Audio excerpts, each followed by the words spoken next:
La fast fashion et ses conséquences devaient se retrouver devant le Parlement en mars. Mais la loi pour limiter les effets de la fast fashion ne sera finalement pas examinée. Notre invité ce midi appelle le gouvernement à faire accélérer les choses. Bonjour Jocelyn Maire. Bonjour. Je vous reçois aujourd'hui avec votre casquette de président du syndicat Mode in Sud. Vous portez une déclaration anti-fast fashion. Qu'en est-il exactement? Une déclaration commune avec le président de la Chambre de commerce et d'industrie Marseille-Provence, avec le président de la Chambre des métiers et de l'artisanat, avec le président de la Chambre régionale de l'économie sociale et solidaire, avec la CPME 13, enfin l'ensemble des responsables économiques du territoire, de notre territoire ex-Marseille-Provence et par extrapolation de la région.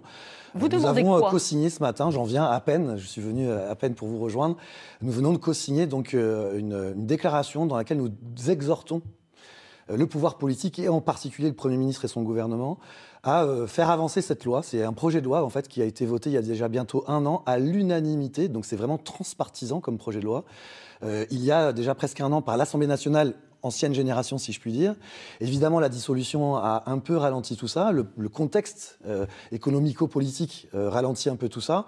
Elle devait effectivement enfin être inscrite au programme du Sénat dans les semaines qui viennent. Et puis, malheureusement, à l'annonce il y a quelques jours du programme des prochaines semaines justement du Sénat, nous nous sommes aperçus qu'elle n'était toujours pas au programme. Donc, on met un petit peu la pression. Alors, quelles marques sont considérées comme fast fashion, que nos téléspectateurs puissent bien comprendre ce que c'est la fast fashion? Oui, c'est vrai que c'est un peu du jargon.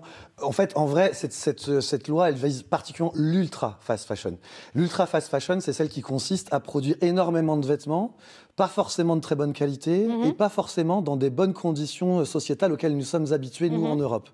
La fast fashion, bien souvent, respecte un petit peu plus tout de même toutes ces règles.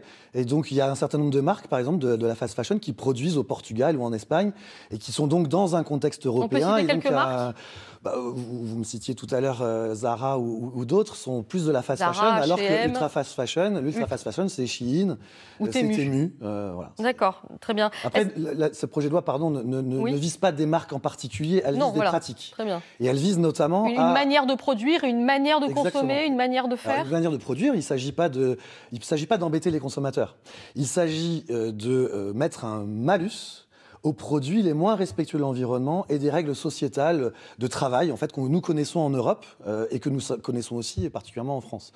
Donc c'est mettre en place un malus. Et on entend de ci, de là des détracteurs de ce projet de loi, des lobbyistes, qui disent que c'est une TVA pour les pauvres. C'est absolument faux. C'est un malus sur les produits qui font du mal à notre environnement et qui font du mal à nous-mêmes, sans forcément qu'on s'en rende compte systématiquement, mais c'est bel et bien le cas.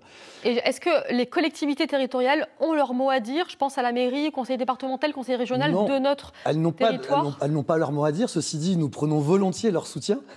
Alors, pas leur mot à dire, pas dans le sens négatif du terme. C'est simplement qu'il s'agit d'une loi, un projet de loi, et que c'est du ressort des parlementaires. Les parlementaires, ce sont les députés et les sénateurs.